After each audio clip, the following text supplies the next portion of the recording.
心の準備は整ったか。530年続いてきた真の存亡をかけた戦いだ。必ず当然の覚悟がある。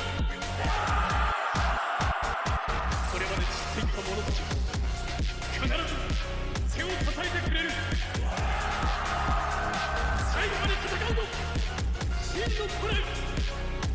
我らの国を絶対に守りきるぞ。Salut l'équipe, bienvenue sur ma chaîne pour la revue du chapitre 879 de Kingdom. Les gars, c'est le moment, le chapitre tant attendu est arrivé, en plus il est arrivé un peu plus tôt, donc là il faut en parler. Mais avant de commencer, n'oubliez pas de liker, de vous abonner et des commentaires sur la dernière vidéo. Les gars, vous avez été top, j'ai lu quasiment tous les commentaires, j'ai répondu à quasiment tous les commentaires qu'il y avait sur vos théories, sur vos ressentis, etc. Franchement, j'ai lu des super théories. J'ai vu des théories où j'étais un peu moins dedans, mais écoutez, de toute façon, c'est l'avenir qui nous dira qui avait tort et qui avait raison. C'est ça aussi qui fait le plaisir de Kingdom, c'est les théories et c'est de se prendre des claques aussi un peu parfois. Donc, franchement, continuez comme ça. N'oubliez pas de mettre vos commentaires, je les lirai de toute façon. Mais passons à la revue, les gars. Là, on est sur quelque chose de délirant. On est sur quelque chose de délirant parce que sur la dernière review, les gars, j'avais fait quelques petites théories par-ci, par-là. Quelques pensées que j'avais.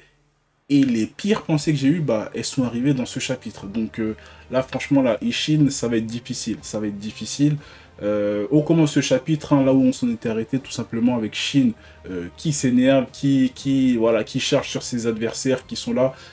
J'ai lu plusieurs théories qui disaient que voilà, bon, Shin il va s'énerver, il va faire un carnage, etc. Mais les gars, moi je suis pas trop d'accord avec cette théorie, tout simplement parce que là il y a trop en face. Comme je l'avais dit, si on avait Riboku qui arrivait avec une armée à la limite égale ou même deux fois plus que la Ishin, qui les encerclait, tu te dis, vas-y, c'est la Ishin, ils peuvent s'énerver, ils peuvent passer, même si c'est un moment super difficile, ils peuvent s'en sortir, briser l'encerclement, faire un petit carnage et s'en sortir, tu te dis ça. Mais là, en fait, Riboku, il a ramené une armée trop colossale.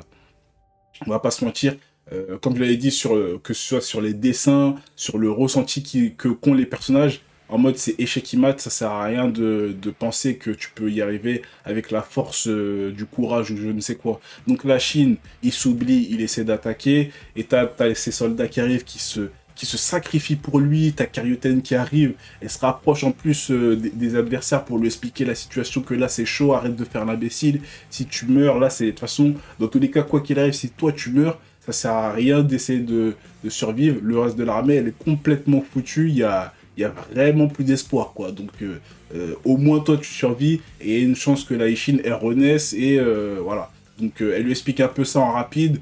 Bon dialogue de Karyuten. Bon dialogue de Karyuten sur ce passage, en tout cas. Mais je vais lui mettre une tarte tout à l'heure, parce que c'est pas possible de faire ça. Mais bref. On en revient à la suite, donc ta Chine, bon, il commence à comprendre, ses soldats, ils se sacrifient pour lui, même lui, il dit, vos sacrifices, à un moment, il dit, vos sacrifices, ils seront pas oubliés, bon, c'est mignon, mais il y aura plus que ça, en fait.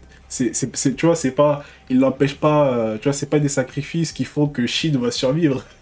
C'est ça le truc, c'est que ces sacrifices-là, c'est juste les mecs en première ligne qui prennent la première patate. Tu vois, c'est pas des mecs qui se sacrifient en mode, on a sauvé le capitaine, on a sauvé le commandant, on a sauvé le général. Non, c'est juste des mecs qui ils sont arrivés et ils se sont fait tuer par la première attaque de Zhao, tout simplement. Donc ouais, bon, Shin, voilà. Bon, il comprend le truc. Ensuite, t'as une situation où t'as Karyuten qui essaie de trouver une stratégie et dit une stratégie plutôt pas mal, avec les autres commandants de la Shin qui commencent à sacrifier quasiment tous leurs soldats. Et là, ce moment-là, c'est passé, je sens que c'est passé un peu inaperçu. J'espère que les gars, vous avez bien retenu ça. Mais les gars, la Ishin qui sacrifie ses soldats pour créer un mur de cadavres, c'est du jamais vu.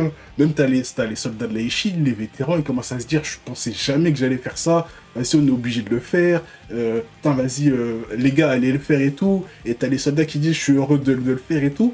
Les gars, je sais pas si on nous capte, mais en plus, je l'avais dit dans le dernier chapitre, je disais, il va y avoir beaucoup de morts, mais en espérant que ce soit pas les persos qu'on connaisse, hein.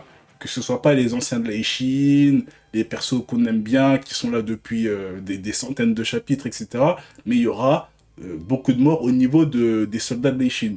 Et là, ça commence très très rapidement avec le mur de cadavres. Alors, le mur de cadavres, les gars, ça m'a rappelé un peu, pour ceux qui ont regardé Game of Thrones, la bataille des bâtards, hein. Franchement, ce moment-là où tu vois des cadavres qui s'empilent, hein, ça fait des murs, des petits murets sur un champ de bataille, hein, tout plat. Ça veut dire que t'as des murets de cadavres qui font, tu peux pas passer, etc. C'est exactement la même situation.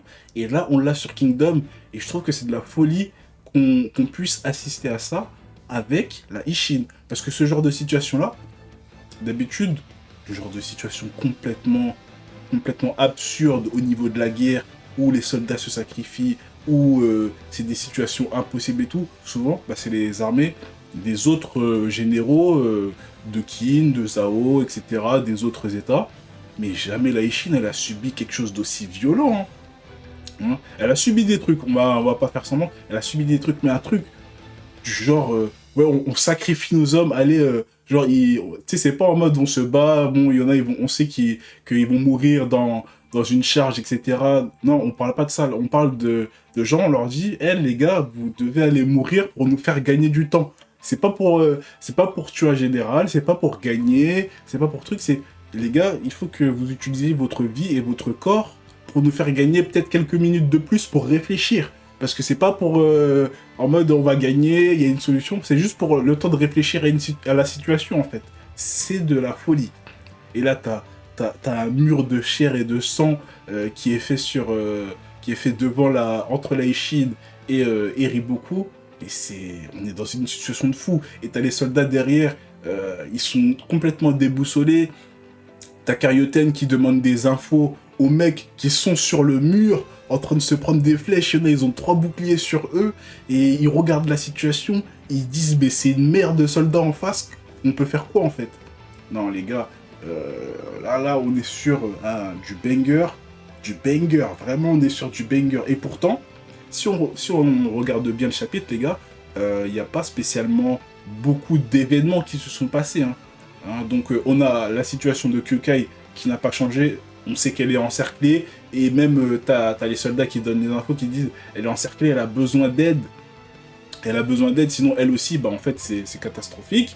T'as les Ishin toujours encerclés, ils savent pas quoi faire, ils ont juste fait le mur de chair et de sang de leurs propres soldats, et t'as Riboku, bon ses commandants, ses soldats et tout, ils disent ah ouais mais c'est quand même, je pensais pas qu'ils auraient fait ça et tout, c'est quand même fort la Ishin, ils arrivent vraiment à tenir, on peut pas avancer, etc. Et t'as Riboku froid, il est froid, hein. Hein, il est très très froid, il dit ça sert à rien, c'est pas, voilà, ça sert à rien ce qu'ils font, ils sont condamnés. Pour lui c'est déjà fini en fait, pour lui il voit une unité annihilée. Et dans les commentaires, pour un petit rappel, quelqu'un a fait une théorie comme quoi, oui, bon, dans la guerre et tout, faut toujours laisser une porte de sortie aux adversaires, même si tu les encercles, pour pas que ça se retourne contre toi et que voilà, t'as pas trop de pertes. Mais honnêtement, c'est bon, c'est logique, hein. C'est même avéré. Mais le truc là, c'est que Riboku, là, il est en mode qui tout double. Il est en mode je veux les massacrer. Il a ramené une armée, je sais pas combien de fois plus grande. Il veut les massacrer, il veut en laisser aucun survivant. Et même si on laisse des survivants, il y en aura pas. Je pense pas qu'il y en aurait beaucoup parce qu'on connaît Riboku. Le gars, il aime pas trop faire de prisonniers, hein. Le gars n'aime pas trop faire de prisonniers. Franchement, quand on a vu les guerres qu'il a faites, hein, très très souvent, il y a des massacres, il tue quasiment tout le monde.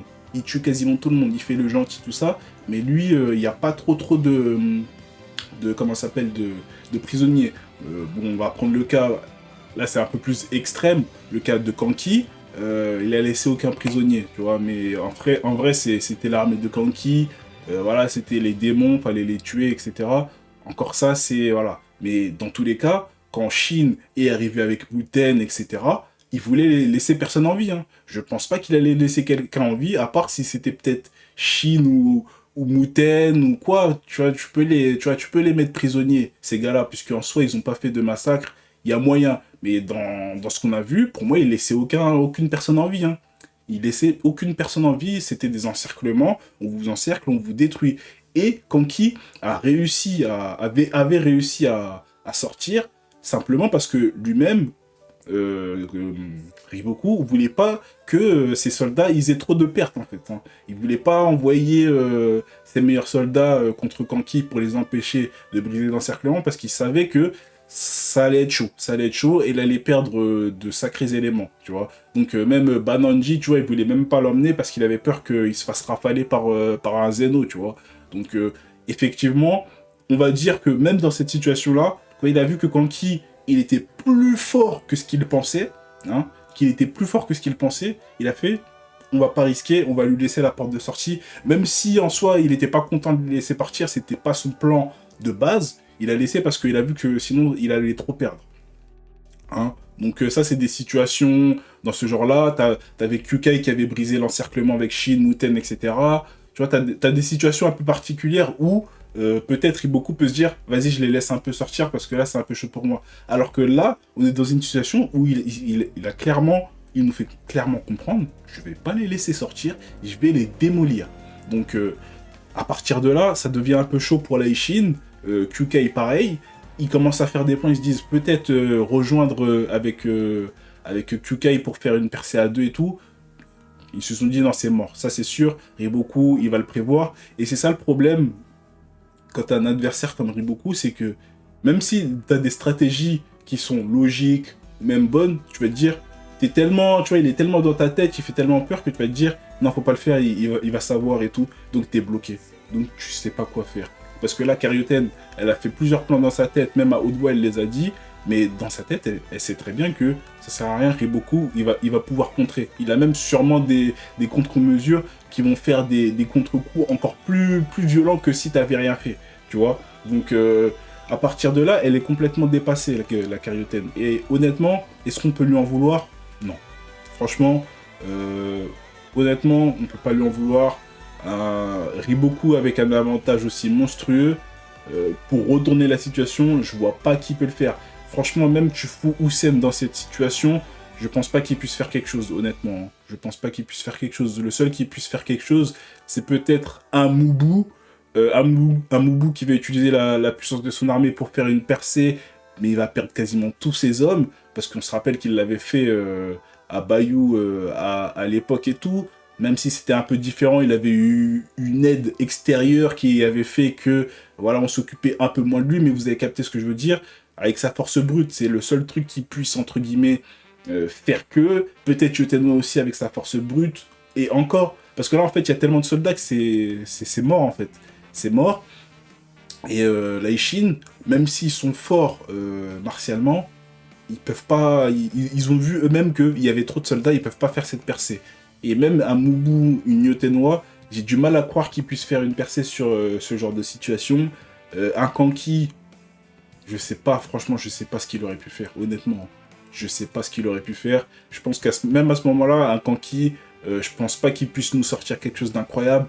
À part, hein, moi je verrais un Kanki dans cette situation-là, je le verrais peut-être prendre le château directement. Hein. Il est peut-être fou.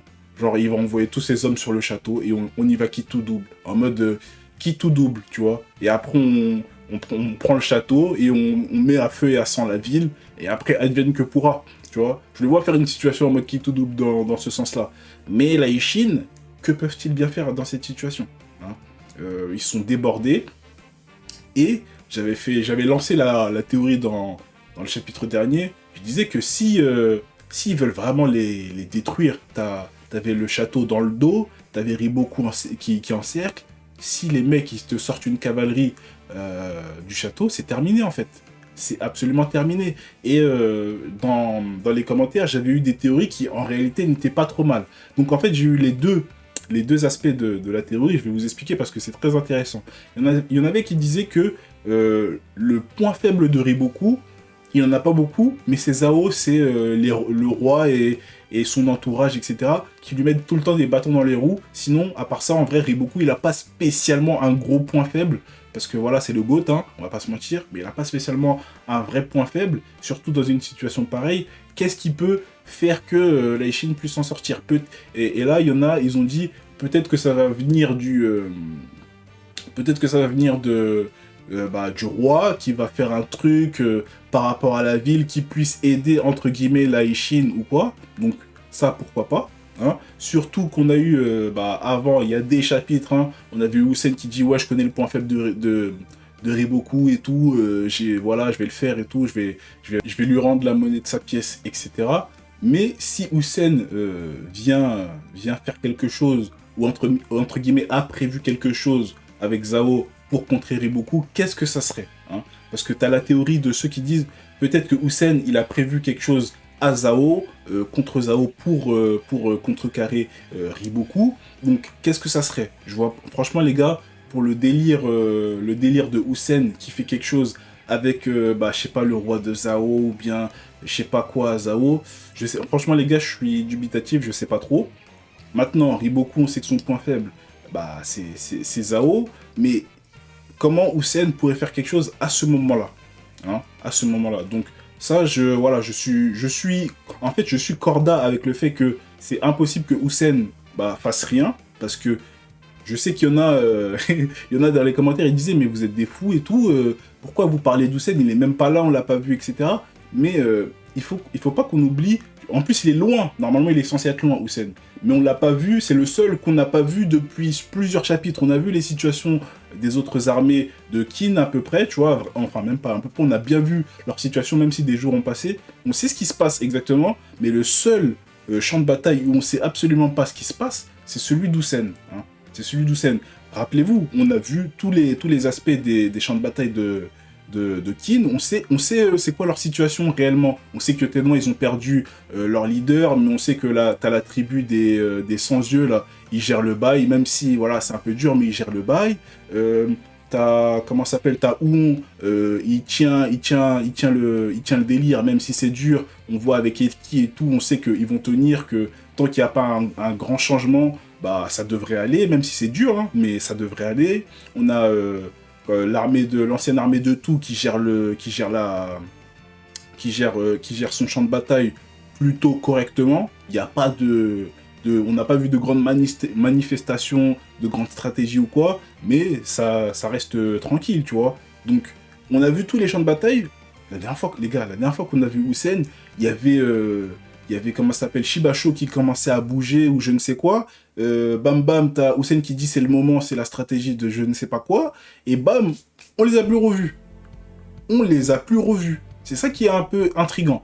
Donc, honnêtement, peut-être si c'était la vraie vie ou autre chose, on aurait pu se dire non mais ça sert à rien, pourquoi vous parlez d'Hussein, il est loin. Donc ceux qui disent ça en commentaire, en soi ils ont pas complètement tort. Mais le problème c'est que là on est dans un manga où dans l'histoire on nous a spécifié que Hussein il a dit je vais me venger, tous ces soldats à mort, ils ont dit vous allez voir quand ça va être la revanche, il va se venger. T'as lui-même Hussein qui a dit vous allez voir, je vais lui faire la peau à Riboku, je vais avoir ma revanche.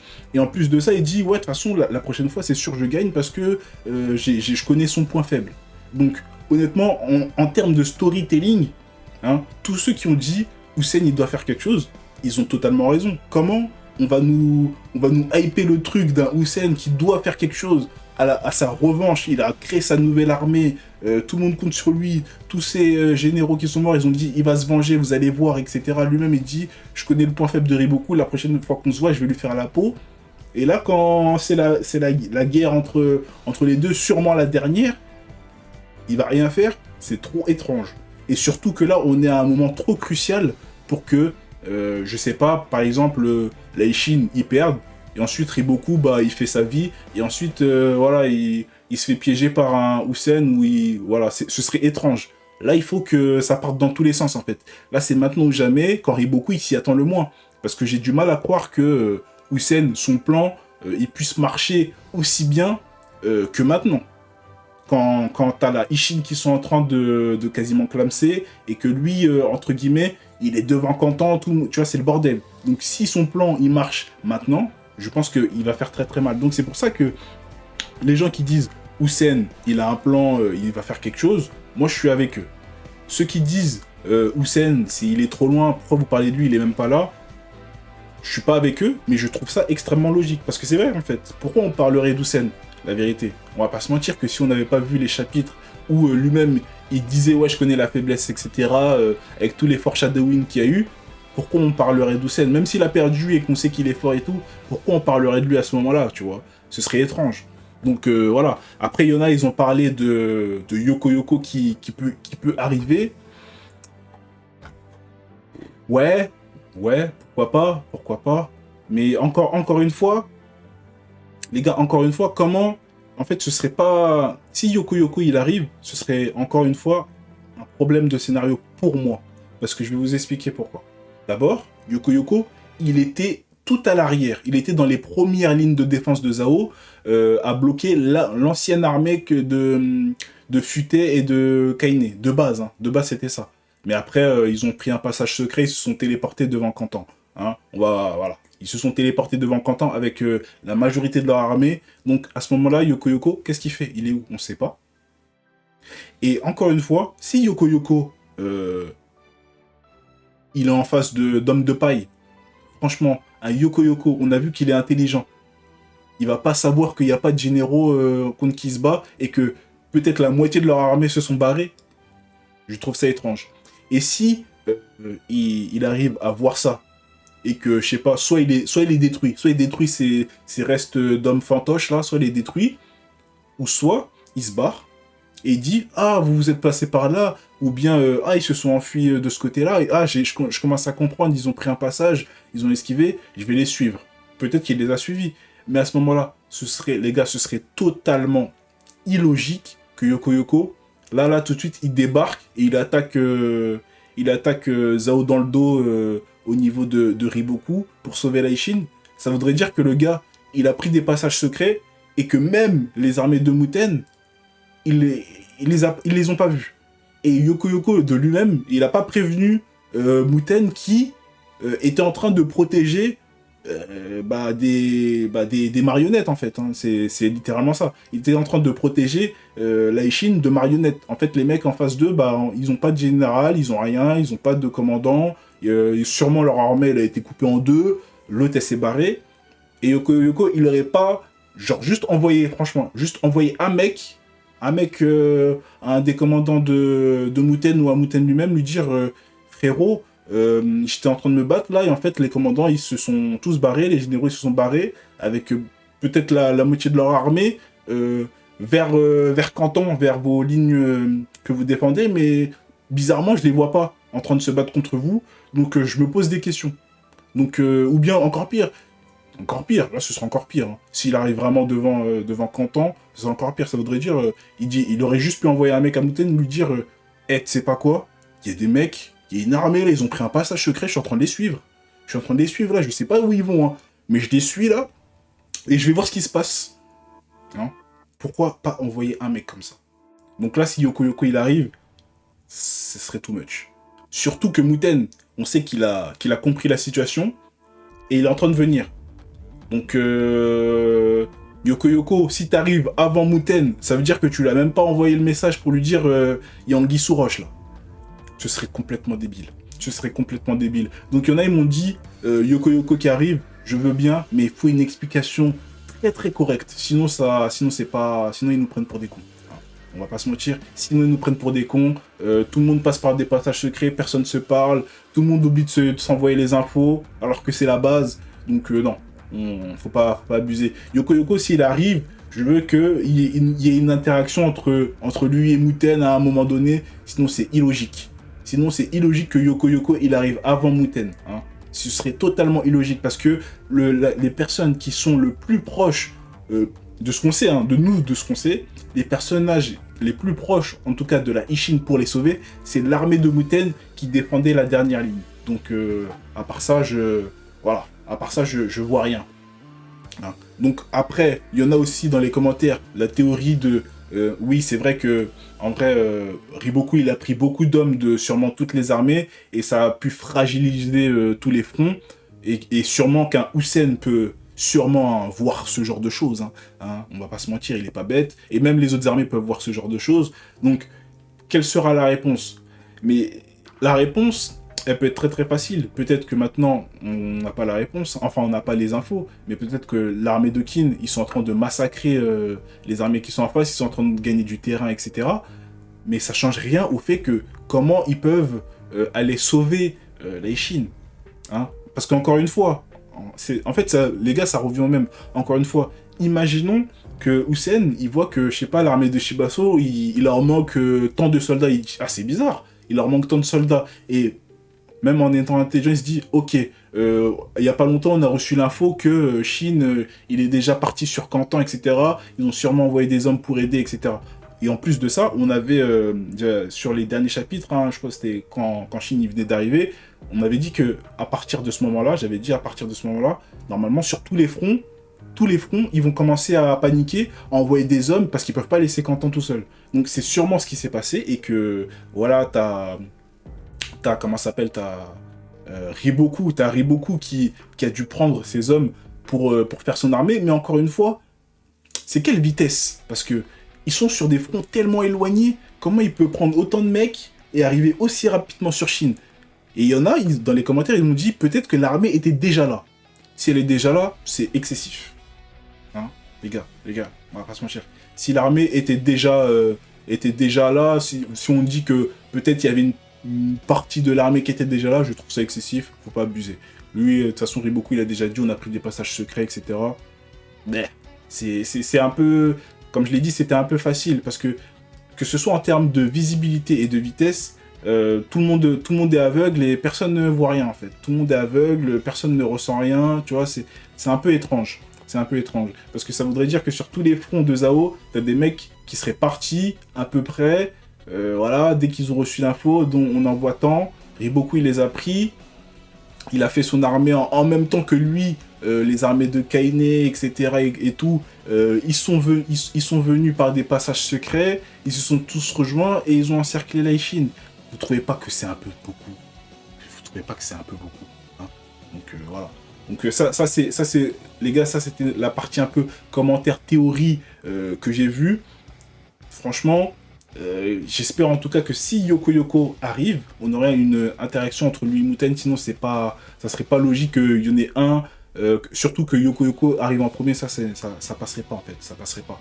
Donc là, j'ai du mal à savoir qui peut sauver réellement la Chine, honnêtement.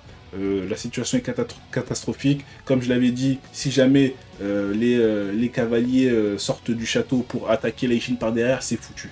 C'est foutu. Je l'avais dit en plus, les gars. Les gars, je l'avais dit. Si jamais ça arrivait, c'était foutu. Et en commentaire, il y en a, ils m'ont dit, ça arrivera pas parce que le roi, c'est un connard, etc. Et tout. En soi, vous aviez pas tort. Mais Riboku, il a prévu le coup avec l'autre borgne, là. Donc, franchement, quand ils ont ouvert les portes, j'étais comme Karyoten, hein. J'étais choc-barre. Parce que les gars, je l'avais dit, c'était le plus logique, mais le fait que ça arrive, c'est dur. Parce que, de base, on sait que, voilà, Zhao, c'est vraiment l'ennemi de Riboku, en fait. Ils vont pas lui faciliter la tâche. Hein. Le roi, il aurait pu même dire, tu vois, il aurait pu voir la situation de ses propres yeux et dire, non, j'envoie pas les hommes, mon armée à Riboku, il a qu'à se démerder. S'il n'arrive pas à gagner ça tout seul, c'est un incapable. Il aurait été totalement capable de faire ça. Et personne n'aurait été choqué. Et pourtant, là, il a réussi, hein, voilà, plus ou moins entre les lignes, à ramener l'armée de Canton pour annihiler la Chine. Et là, le truc sur lequel j'étais pas d'accord avec Karyoten, comment elle peut pleurer en fait? Il n'y a pas à pleurer. Les gars, les soldats, que ce soit les billets, etc., ils ont le droit de pleurer. Les soldats lambda, etc., ils ont le droit de pleurer. Il y en a beaucoup qui ont le droit de pleurer. Même Chine, en vrai, elle a le droit de chialer. Mais elle n'a pas le droit.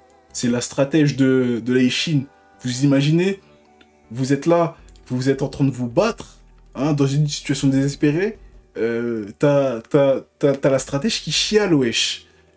Moi, je lâche mon arme, je me rends. Laissez-moi vivre, en fait, ça sert à rien. Je me bats pourquoi, en fait? Laissez-moi vivre, on se rend. Genre, autant se rendre. T'as la stratège qui pleure, genre à chaudes larmes. Non, c'était trop. C'était trop à voir. Franchement, Karyoten, sur les derniers chapitres, elle m'avait bien plu. Elle m'avait bien plu. Mais là, pleurer et tout, je sais que... Les gars, je sais que c'est dur. Je sais que c'est dur. Je sais que c'est dur, mais c'est la stratège. Il y a un minimum de professionnalisme à avoir. Juste Même faire semblant. J'aurais préféré qu'elle se montre, ouais, non, n'abandonnez pas, on y va avec tout. Wesh, que pleurer. Que pleurer. Là, les soldats, tu vois, tous ceux qui voient Karyuten, normalement, ils lâchent leurs armes. On abandonne, en fait. Même si Shin, il dit, réveillez, non, on abandonne, la stratégie, elle pleure. C'est finito, finito. Finito pipo, on rentre à la maison, soit vous nous tuez, soit vous nous embarquez. Nous, on abandonne, en fait, ça sert à rien. Franchement, quand j'ai vu la cavalerie, les gars, c'était catastrophique. Donc, cavalerie qui sort, personne n'est encore arrivé. Et là, les gars, en plus, le truc, c'est que on a bien vu que là, la cavalerie, elle est sur les Chines. Même s'il y a quelqu'un qui... Les gars, même s'il y a quelqu'un, par miracle, qui vient sauver les Chines, ils sont déjà dedans. Ils ont déjà fait un mur de cadavres. Ils ont déjà une armée de Riboku qui a les dents, qui a les crocs sur eux. Et en plus de ça, t'as la cavalerie dans le dos de Canton. C'est des soldats d'élite. Hein, c'est pas des... Hein, c'est des soldats d'élite qui te font une charge dans le dos, embusqué. Tu peux absolument rien faire. C'est fini. Les gars, c'est absolument finito. Même s'il y a quelqu'un qui vient sauver la Chine, là, ça m'étonnerait. Franchement, les gars, prochain chapitre, ça m'étonnerait grave qu'il n'y ait pas des visages connus de la Chine qui meurent pas, en fait. Ça m'étonnerait. Sévère. Sévère. Donc, le chapitre, il m'a fait transpirer. Déjà il fait chaud comme pas possible. Le chapitre, je l'ai lu, il m'a fait transpirer. J'ai fait, mais... Genre... Parce que là, on n'a pas beaucoup avancé, mais on a assez avancé pour que la Chine elle se fasse détruire. Donc là, tous ces soldats formés et tout, c'est terminé, les gars. C'est terminé. C'est terminé. Chine, je sais même pas ce qu'il peut... Il peut rien faire. Kai, on l'a même pas vu, on n'a même pas vu son visage, mais elle est dans une situation aussi violente que la Chine. Ils ont dit quoi? Qu'elle est avec une cavalerie d'une centaine d'hommes. Même si son armée totale, elle n'est pas encore là, ça ne sert à rien. Muten, les gars, même si Muten y vient, il faudrait encore une deuxième étape pour sauver la Chine. Ça veut dire que là, il faudrait que quand Muten ou même Yoko ou même un Hussein qui arrive, les gars, il faudrait que Shin il puisse faire une percée pour sortir de là, en fait. Alors qu'il a une cavalerie, il a l'armée de Canton. C'est même pas seulement une cavalerie, parce que s'ils veulent y aller sérieusement, hein, ils peuvent tout envoyer. Et s'ils envoient tout, t'as l'armée de Canton dans le dos. Dans tous les cas, t'as l'armée de Canton dans le dos qui te frappe déjà. Ils sont déjà en train de fracasser les gens, de tuer les gens, là, dans la Chine. Juste, franchement, là, je m'attendais pas à ça. Je m'attendais pas à ça. Même si, les gars, même si les portes, elles allaient s'ouvrir, je pensais sincèrement que si ça arrivait, on aurait déjà une histoire de « Ah, Muten est à l'horizon, Hussein est à l'horizon, Yoko est à l'horizon. » Les gars, j'aurais pu comprendre là. Mais là, ils sont déjà dessus. On n'a pas d'infos qu'une armée arrive. Même s'ils arrivent, il faut sortir de l'encerclement. Je sais pas si on capte. Là, on est dans une situation où la Chine, elle est déjà terminée. Waouh. Les gars, je sais même pas quoi dire. Le chapitre, il m'a anéanti mes espoirs. Il m'a anéanti mes espoirs. Ça va être le titre de la vidéo, je crois. Non. J'en reviens pas. En tout cas, les gars, je pense que vous l'avez ressenti. J'ai beaucoup parlé, mais en réalité, je vous ai juste donné mon ressenti. J'ai chaud. J'ai chaud. Le chapitre, ça fait longtemps qu'un chapitre, il m'avait pas donné chaud. Déjà, le dernier chapitre, il était... Voilà, c'était dur. Mais là, le voir en réel, en mode... la Ishin qui fait des cadavres de soldats. Karyuten qui chiale. Shin qui est prêt à se battre en mode... je vais en ramener le plus avec moi avant de mourir. Soldats qui se sacrifient. Les commandants qui disent... Je pensais que j'allais jamais devoir faire ça de ma vie. Mais les gars, sacrifiez-vous et allez dans le mur de cadavres. Et les soldats qui disent c'est avec plaisir que j'y vais et tout. Oh. Karyuten qui pleure. Parce que, non les gars, vraiment les gars, la goutte d'eau c'est Karyuten qui pleure. Parce que là il n'y a plus de retour en arrière, tu vois. Même s'il y a quelque chose qui arrive après, Karyuten qui pleure. C'est la stratège les gars, stratège qui pleure. Stratège qui pleure. Ils sont pas encore tous morts, les gars. Ils sont en train de subir, hein, mais ils sont pas encore tous morts. T'as ta stratège qui chiale en mode abandon, abandon, abandon, abandon, abandon. J'abandonne, laissez-moi tranquille. J'en reviens pas. J'en reviens pas. Les gars, c'est comme si t'as une situation, encerclement sur Muten, là, comme avec Kanki. Kanki, imaginez la situation, quand t'avais l'encerclement de Riboku sur Kanki, etc., t'as Muten qui commence à se faire encercler et tout, et t'as Muten, il chiale, les gars. Là, on est sur quasiment la même chose.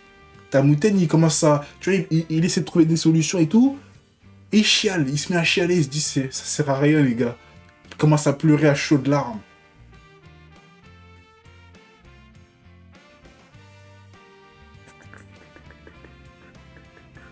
Ou bien t'as le moment où t'as Shibashu, il fait la charge, il commence à tuer tout le monde, etc. Là, t'as Denrimi, il commence à chialer.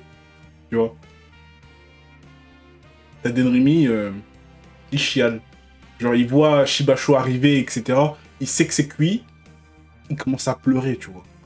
Même si Hussein, il reste là, stoïque et tout, mais t'as Denrimi, il chiale. Vous voyez l'image?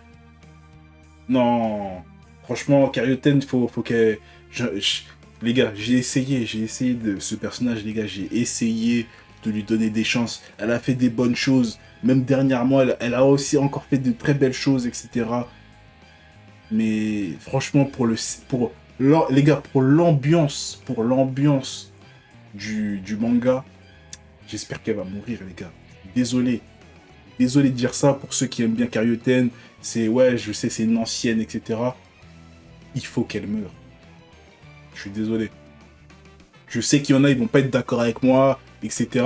Je sais qu'il y en a, ils l'aiment pas, mais ils veulent pas la voir morte et tout. Je suis désolé pour l'ambiance du manga et pour la prestance de l'Aishin, je l'avais morte. Hein, que quelqu'un d'autre prenne sa place. Si, là, on sait que... Là, je sens qu'il y a des personnages importants qui doivent mourir pour que l'effet Riboku, l'effet Canton, l'effet embuscade, ça marche bien.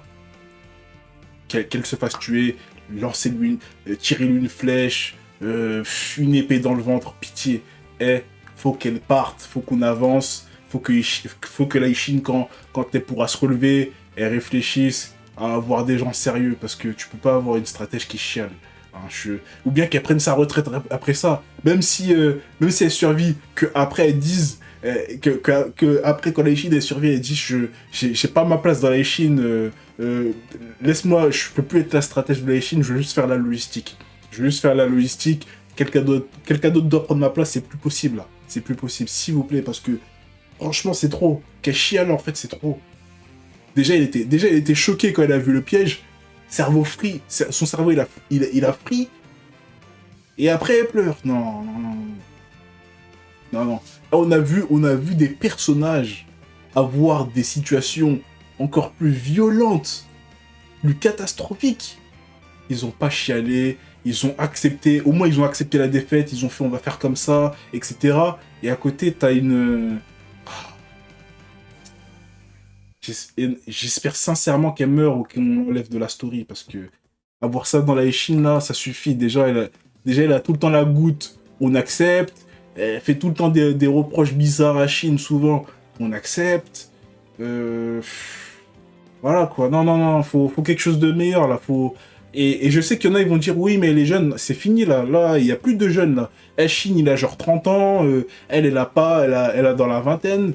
Faut arrêter tout ça, là. Faut qu'on arrête tout ça, là, de jeunes, là. On a vu on va pas comparer à Muten, mais on a vu des persos jeunes, etc. Ils se comportent pas comme elle. Faut changer. Vite, faut changer. Donc, les gars, j'ai craché mon venin. Il y a un bouc émissaire. Tu vois, c'est comme dans la vraie vie. Parfois, quand la situation est trop dure, faut trouver quelqu'un à qui c'est la faute. C'est pas spécialement de la faute à Muten, enfin à Karyoten, mais elle doit manger. C'est elle que je mets toute ma nervosité là, c'est sur elle en fait, tout simplement. Donc si elle meurt, ça va me faire du bien. Si elle meurt, ça va me faire du bien. Si elle est blessée, ça me fait du bien. Si elle dit je veux plus être la stratège de la Chine, ça va me faire du bien. Franchement, ça va me faire énormément de bien. Donc faut que quelqu'un paye les pots cassés. Et puis voilà. Donc c'est dur. Donc les gars, n'oubliez pas, là c'est commentaires, les gars. Likez, abonnez, mais surtout les commentaires, moi c'est ça qui me fait vivre, qui me fait vivre entre les chapitres. Sinon là je serais devenu fou, là j'aurais pensé dans mon cerveau, tu vois, voilà. Donc sur ce, je vous souhaite une bonne soirée, à plus. 次は君だ。